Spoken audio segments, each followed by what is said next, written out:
Hi guys, James at Rampant Lion Reviews again for you today with another beer review. For this one, we are going to head over to Japan once again, and we're going to return to a brewery that has now featured on the channel quite a few times before.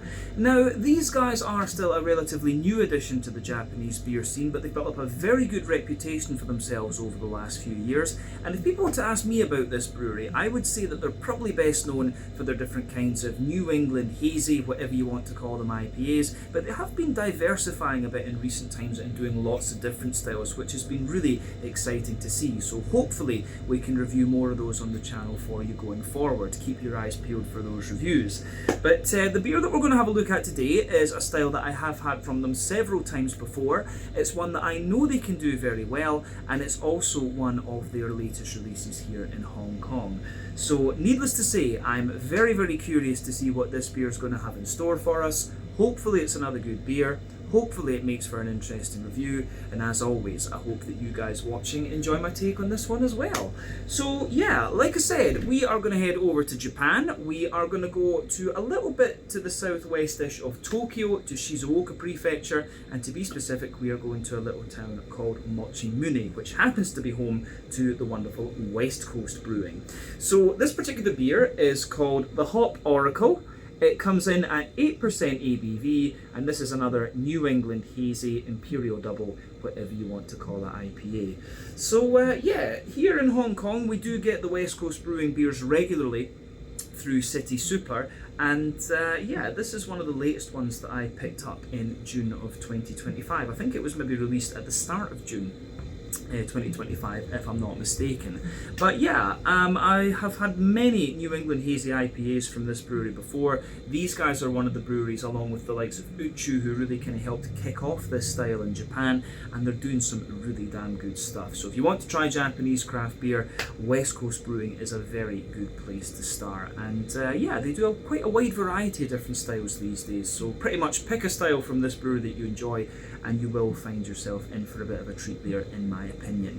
But yeah, definitely cool to return to these guys after what feels like a little while. So let's crack on with this one then and see what it's going to have in store for us. The Hop Oracle, an 8% New England Hazy Imperial Double, whatever you want to call it, IPA from West Coast Brewing in Mochimune, Shizuoka, over in Japan. So, as always with my reviews then, I'll tell you a little bit about the brewery before we taste the beer. If you want to get straight to the tasting, just fast forward. All the usual links can be found in the video description below. That's the brewery website, the link to my other reviews that I've done from West Coast Brewing before, and we will no doubt add more to that list at some point in the near future, because these guys are one of my favourite Japanese breweries. But there's all the usual social media down there. If you want to see more reviews, do please consider subscribing to the channel. The support that you give is massively appreciated, and remember, you can go into the channel homepage and search for beer using the geography tagging system. So just go in there, use the little search bar, put in your hometown, state, county, province, prefecture, whatever you like.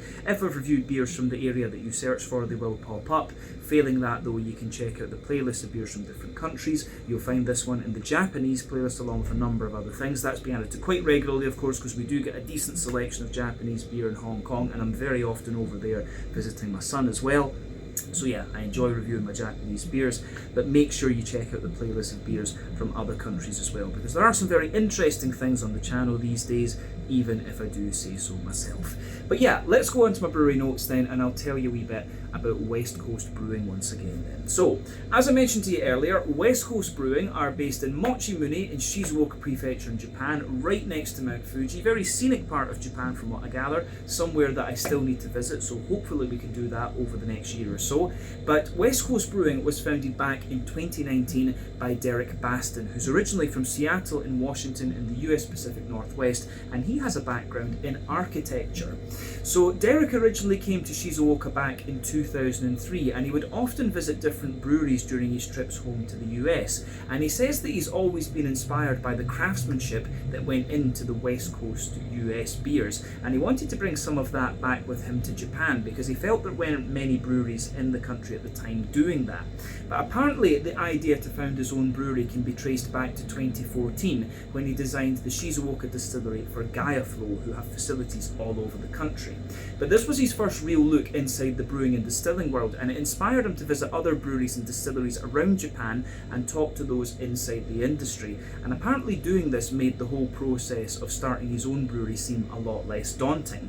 So to get started, he founded a bar in Shizuoka called 12 to kind of test the water and see if the beers that he wanted to brew would be a hit with the locals, and it quickly became clear that they would, and that was his green light to go for it. So they found a premises in an abandoned tuna processing factory in the Mochimune marina, and they renovated it and converted it into a brewery, and this brewery is equipped with a 10 BBL system, which is around 1600 litres per brew.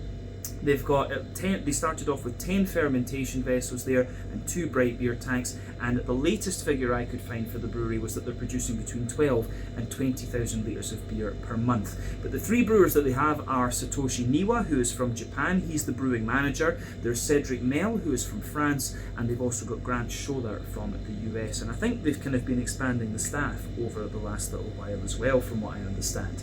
But the brewery's mascot is of course the Hop Dude, who appears on pretty much all of West Coast Brewing's artwork. You can see him here. Kind of reminds me a little bit of the genie from Aladdin, this one, in all honesty. But yeah, you'll find the Hop Dude on pretty much all of West Coast Brewing's artwork, and this guy is of course designed by Simon Henshaw, who I believe is from Manchester in England, and I think he does the artwork for a couple of other breweries as well. But over the first few years, they've basically been leaning more toward brewing different kinds of IPAs, notably the New England Hazy IPAs, but they've also been establishing their own barrel program as well. So there's quite a few Imperial Stouts these days, different sours and things like that, but those ones haven't really made their way outside of Japan yet. I've got a couple of those waiting for me over there that we'll review at some point in hopefully the fairly near future. But they've also been opening a number of bars and tap rooms. This includes Bao, which is the gyoza restaurant, 12, which is the original izakaya, number 3, which is a bottle shop. All of those are in Shizuoka City, of course. They've got the Oasis Bar in Hamamatsu, and also Umeda 1, which is a bar, and the Dark Lab in Osaka as well, which I've visited both of those, and I have to say I like the atmosphere a wee bit at the Umeda 1, because you can just kind of sit there and have a beer, but the Dark Lab I think is a really quite nice venue if you want to sit and have a few beers later on. Very good burgers as well, actually. But yeah, all in all, a really nice company. I do hope that I can go to the site in Mochimune at some stage and film an out and about video. That would be really fun to do. But yeah, these guys are definitely worth checking out, like I said, if you're interested in Japanese craft beer. But as of June 2025, when I'm filming this review for you, these guys have produced 465 different kinds of beer according to Untappd, and they will no doubt continue to increase that number as time goes on. But yeah, that is everything I can really tell you about West Coast Brewing for the moment. If you want to learn more about these guys, you can check out the brewery website, you can follow them on Facebook and Instagram to keep up to date with all the latest goings on, and you can check out the Rate Beer, Untappd and Beer Advocate pages to learn a little bit more about all the different beers that these guys have done. So yeah, let's go on then and have a little look at the beer itself. So as you can maybe tell, this one is a half-litre can, which is becoming more common actually among the different craft brewers in Japan. Quite often you'll get 350ml cans, but there's more of them using the tall boys like this.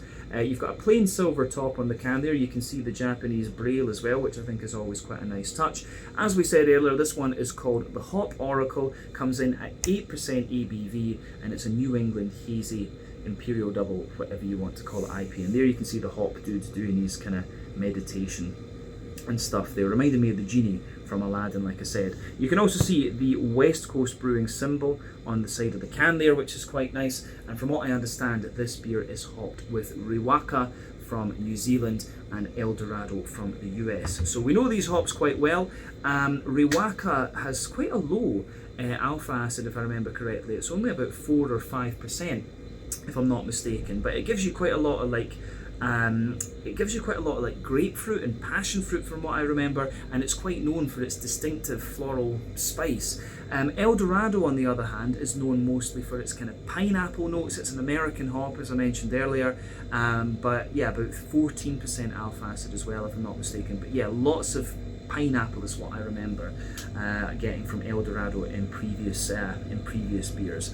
But yeah, I should also tell you the little story with this beer as well, because whenever you have something from West Coast Brewing, they've always got a little story to kind of match the artwork here. So I'm pulling this straight off the West Coast Brewing website. So it says here, beyond campfire stories and old wives' tales, little is known about the origin of our hop dudes. Before their migration to Mochimune, there were countless bouts between good and evil, displacement and hiding, evading the reach of the darkness, only to be found again, and war, an exhausting existence. What is well recorded, however, are the ways in which our hop heroes escaped extinction, legendary feats of strength matched with equally epic twists of fate, and in each instance, but for a moment, the Oracle would play an important role.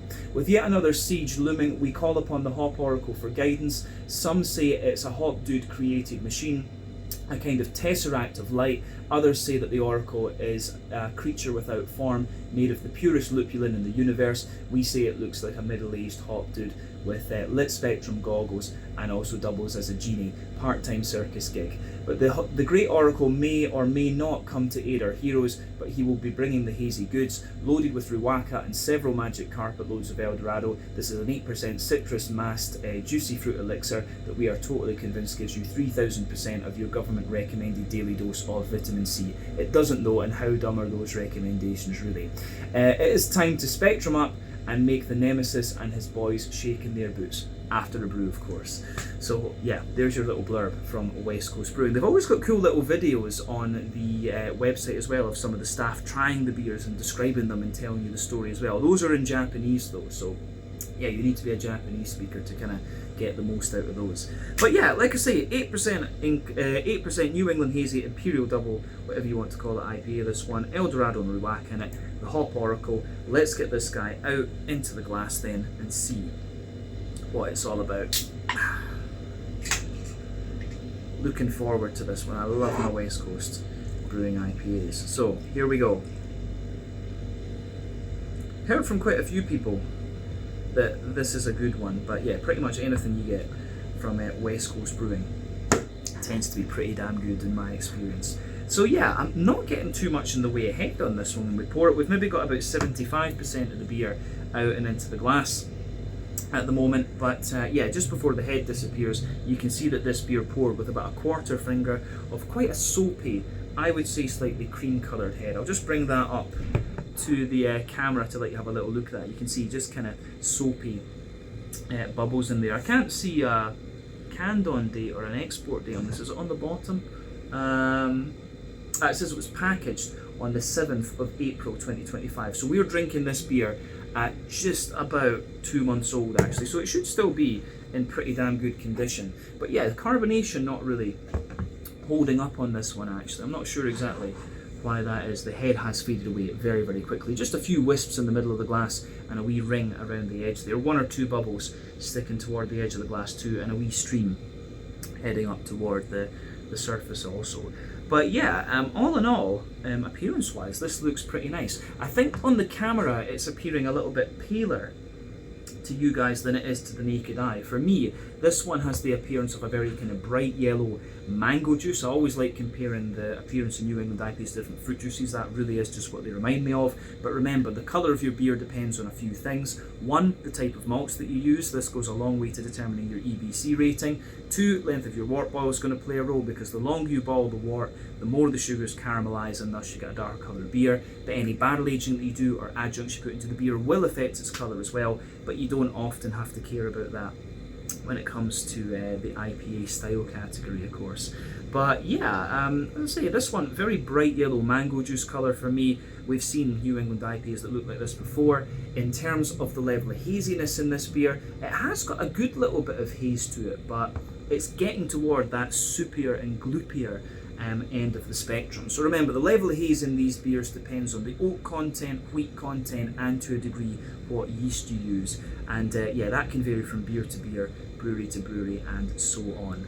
But yeah, I think it comes across very, very nicely, this one. So yeah, nothing else we really need to say about the appearance of this beer. Let's go on and have a little look at the aroma and see what we have. I'm very curious about this, like I said.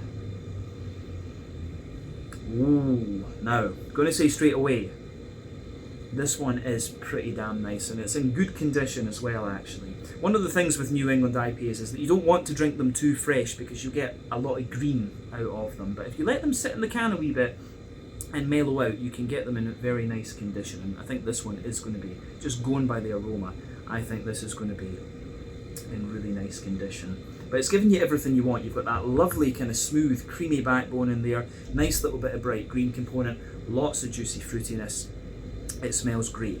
So yeah, as I've said in many New England IPA reviews before, for me there are 6 elements to think about when it comes to the malty and yeasty side of these beers. There's the kind of rye lean and grainy side of things, and the sort of farmhousey yeasty character. Those 2 elements are a little bit more common in New England brewed New England IPAs because the style started off as the farmhouse IPA, but as the style has moved to other places and evolved, the focus is a little bit more on kind of wheaty bitiness, barley malt bread, oaty creaminess, and also the sweeter side of things. So for me, this beer actually really leans a little bit more toward the oaty part of the spectrum. You do get little hints of the wheat in there, and you do get quite a little bit of the barley malt as well, but it comes across as being quite a creamy New England IPA, this one. Not really much sweetness in it either, to be honest with you.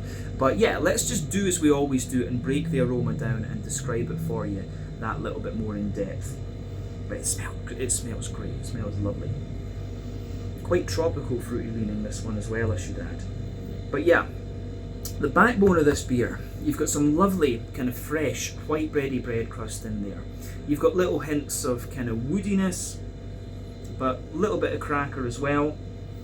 The more I smell of this actually, the more I'm getting a bit of wheaty bitiness out of it. But yeah, fresh white bready bread crust, slightly woody character, Jacob's cream cracker. Then on top of that, there's just a slight little hint of a kind of wholemeal, brown bready sort of note coming out of the beer. And yeah, on top of that, you can smell the fluffy, fresh, white bready character from the barley malt in there. It smells like it might be German malt that's in this one, in all honesty. It's just got that little touch of dryness to it. But yeah, on top of that, you can smell some wheaty character as well. The wheatiness, I think, comes out a little bit more at the back of the nose, and you're just getting that little bit of bitiness out of it. And remember, wheat from different places can be a little bit different. North American wheat is a little bit smoother, European wheat is a little bit more bitey, and yeah, I think, you know, Australian, New Zealand wheat tends to be kind of more similar to the North American malt, to be honest. But just from the bitiness that's coming out of this one, and the dryness of the barley malt, I think it's European malt that's in here. So yeah, nice little mix of bready character there. As I say, the wheat becomes a little bit more pungent the more that you smell of this beer. But on top of that as well, you can smell the oaty character. So the oats are giving you a good little bit of sweetness in here. So as I've often said, oats can be a good rough indicator of how fresh your New England IPA is. Essentially, the creamier the oats smell and taste, the fresher the beer is, the older they are, the drier. Or the older the beer is, the drier they are. But yeah, this beer does have just a little touch of dryness to it, which you would expect from a New England IPA that's about 2 months old. But yeah, the creaminess is still there. So in the middle of your nose too, you've also got some lovely kind of Werther's Original, butter candy, butterscotchy type notes. And but not too much, as I say. This is a more bready, kind of creamy New England IPA, and there's just little hints of biscuit in there as well, which I have to say I do really quite like as well.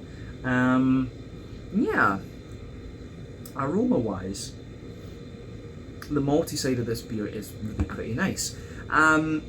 In terms of the yeasty side of the beer, then, the yeast comes out at the back of the nose. For me, the yeasty character is kind of quite similar. It's quite, you know, it's got a little bit of a brown bready character to it, some nice white bready notes as well, and then yeah, it's got a little it has got a little bit of just kind of crackery and more, yeah, a little bit of a crackery and more woody character to it as well. But yeah, quite a rustic bready type note coming out of this one in terms of the aroma. But yeah, I think that covers the malty and yeasty side of the beer, in all honesty. So yeah, let's go and focus on the hoppy side of things then. So as I've said in many IPA reviews before, you have 3 types of hoppings that you can do when you're brewing an IPA. You've got early edition hopping, which takes place within the first hour or so of your wort boil. That's going to give you the vast majority of your bitterness and a deep dank green component. You've got late edition hopping, which takes place within the last half hour or so of your wort boil. Gives you a little bit of bitterness, mainly flavour and aroma, and it's going to give you a very bright green component. Dry hopping, which takes place after the wort boil is complete, is all about the flavour and aroma, and again it gives you a very kind of bright green component. So West Coast IPAs tend to use all 3, which is why they're deeper, danker and more oily and bitter, whereas New England IPAs tend to rely on late edition and dry hopping, which is why they're kind of softer and more juicy and things. So yeah, you can definitely tell that that's the case in here. So the green component for me, you've got a teeny little bit of earthiness in there, but for the most part the green component is very bright and very floral. It does have a little touch of dankness to it, in fairness, and there's a good little bit of kind of grassy, zesty character in there too. I'd be curious to know whether they've used a little bit of cryo in here, because the green component is, well, it does have a bit of pungency to it. It's actually very, very smooth, but yeah, the green component that comes out of this is really pretty nice. I don't think there's too much else to say about it, in honesty. So let's round off the aroma section with a wee look at the fruity side of the beer. So yeah, fruity side of the beer for me, it has got a little bit of grapefruit to it, which mixes in with the kind of floral aromaticity and the yeah, it comes in with the floral aromaticity and a little bit of the kind of spicy note to it as well. But yeah, I think it builds a good bridge with the wheaty side of things too. So the grapefruit in this one, I think, will be coming from the Riwaka, actually. So there's a good bit of that in there. You can smell the soft passion fruit. The pineapple from the El Dorado is really coming out in this one as well. I'm getting a little hint of, like, you know, papaya and apricot and things like that too. Yeah, so for me, little touch of grapefruit, lots of softer passion fruit, pineapple as well, softer apricot and papaya and things. And I think that probably about covers it, to be honest. It's a very tropical leaning New England IPA, this one, but aroma wise it goes together very, very nicely. So yeah, I think we've said everything we need to about the aroma of this one. So let's go on and have a taste of it and see what it's all about. Always take a bit of time to enjoy the aromas of your beer before you get stuck into them. That is always half of the craft beer experience. But yeah, this one is the Hop Oracle, 8% New England Hazy, Imperial Double, whatever you want to call it, IPA from the wonderful West Coast Brewing in Mochimune, Shizuoka, over in Japan. Let's get stuck in. Slanja, skål, cheers, kanpai.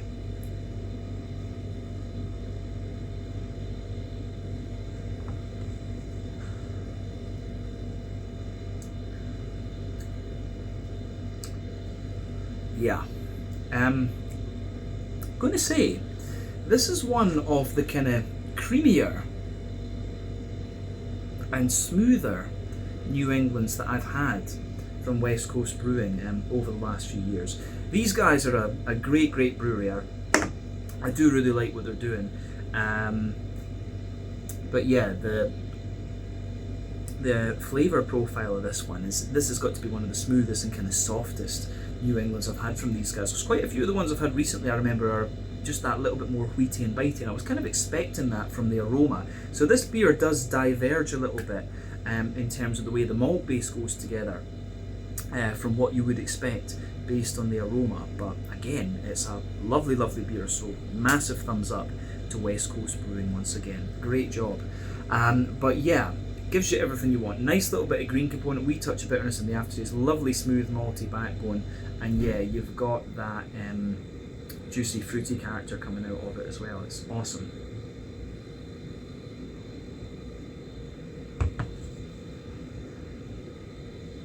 So juicy as well.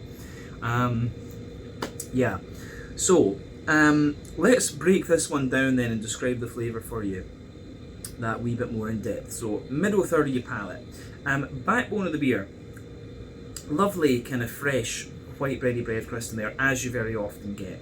As you move further forward on that middle third of your palate, you just get a little touch of woodiness. As I say, that's maybe just my palate. I always get a little bit of woodiness in these beers, and then above that you get a little smattering of kind of Jacob's cream cracker, and a wee bit of that dryness from the bread crust and the cracker lingers there into the aftertaste. On top of that you get a very slight layer of a kind of wholemeal brown bread as well. Kind of reminds me a wee bit of like knäckebröd from Sweden and Denmark, those kind of thicker crackers. So yeah, you've got a wee bit of that there kind of forming the backbone of the beer, but on top of that you can feel the layer of kind of fresh white bready character from the barley malt, and it's got a nice kind of airiness to it, a little bit of height in terms of the flavour too, just a very slight sweetness coming out of it into the aftertaste as well. But yeah, the malty backbone of this beer I think is really nicely done.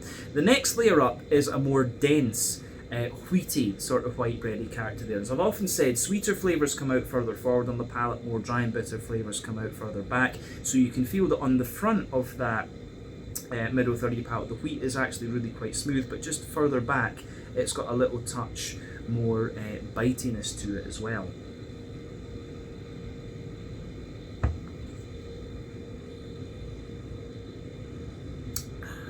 So yeah, the wheaty white bready layer in this one is really nice too. But yeah, on top of that you have on top of that you start to get the oaty side of the beer, and the oats are the oats are there, but they don't really thicken up the mouthfeel in this one that much actually. They're more kind of giving you this very smooth, creamy sort of effect actually. But yeah, kind of down the middle line of your tongue you can feel the nice creamy side of the oats, and as you move out toward the edge of the palate from that, you just get a very slight dryness to it, which I think is really quite nice. So yeah, the way that kind of pieces together I think is really nice in this one too. But a very smooth malt base, you do get a wee bit of dryness out of the oats into the aftertaste too. In the dead centre of your palate you just feel a tiny little circle there, and you get a wee bit of that Werther's original butter candy butterscotch coming out of the beer. That is of course the alcohol from this one, and there's a very slight kind of McVitie's digestive biscuity sort of flavour around the edge of that. But yeah, the middle third of your palate in this one is quite straightforward in honesty if you think about this style, but it's just again very nicely done, and you can't ask for much more than that. So yeah, I think we've said everything we need about the middle third of your palate. Let's go to the back third of your palate, and as I've often said, the back third of your palate is going to give you very similar flavours to the middle third of your palate, but just at different intensities. So yeah, the border region between middle and back third of your palate, you get that nice little bit of bready build up in there, the wee touch of like brown bread in the base, the fluffier fresh white bready character from the barley malt in the middle, then a wee bit of the wheatier character on top. But the base of that back third of your palate is the fresh white bready bread crust. On top of that you've got the Jacob's cream cracker once again. The brown bready layer is just a little bit lighter, taller and kind of more airy. You can say the same about the barley malt white bready layer which sits above that. And then of course you've got the wheaty character just kind of coming over the top there. And the wheat on the back third of your palate gives you just a little touch of bite, but it's not going to blow the head off you. In that sense, it's just nice and smooth once again, but you can feel the smoother side of the oats just creeping over the top of that too, which I think is really nice. But above everything else, you've got the nice yeasty character coming out of this beer too. So yeah, the way that goes together, I think, is really, really nice.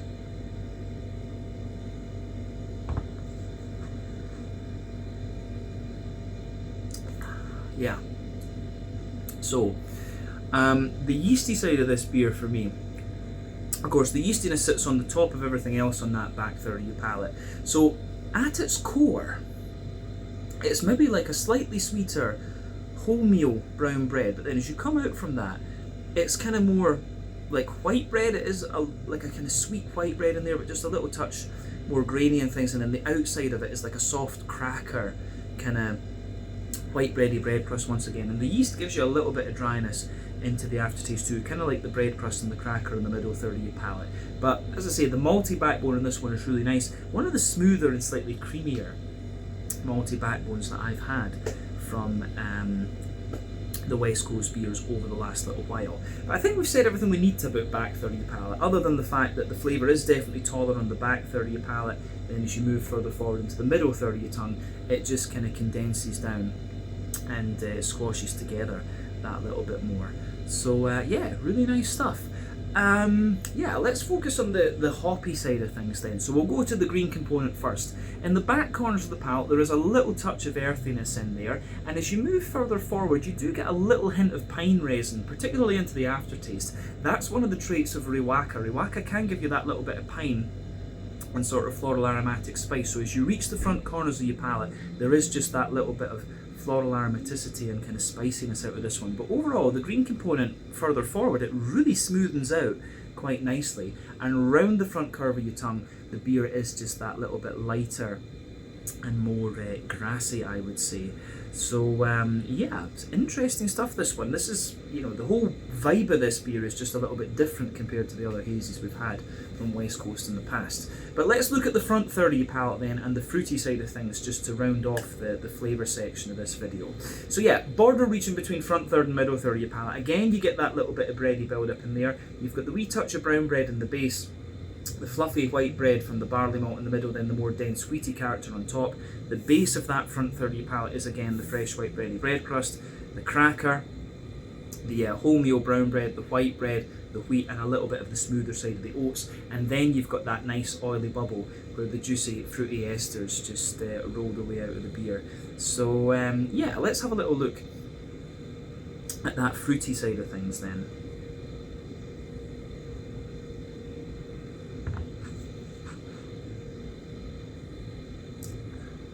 Yeah, I will say the fruity side of this beer is pretty much in line with what you get from the aroma. It really is.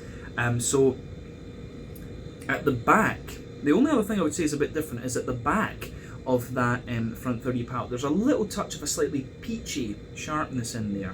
But yeah, underneath that, there's lots of kind of soft passion fruit, I would say. You know, that's I think, yeah, El Dorado is going to give you quite a wee bit of that as well.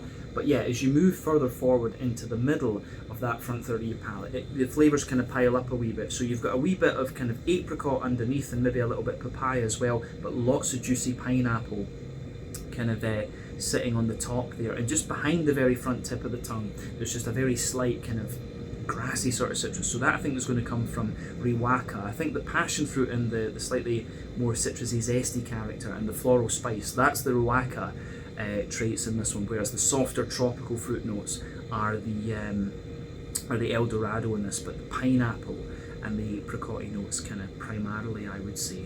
So yeah, very tropical leaning New England IPA, this one, and it's soft and juicy, and that really suits the flavours that you're getting out of the malt base in this beer, in my opinion.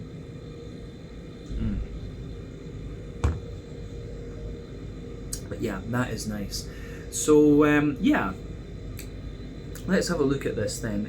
Let's round off. I think we said everything we need to about the flavour. So let's round off with a wee quick look at the mouthfeel.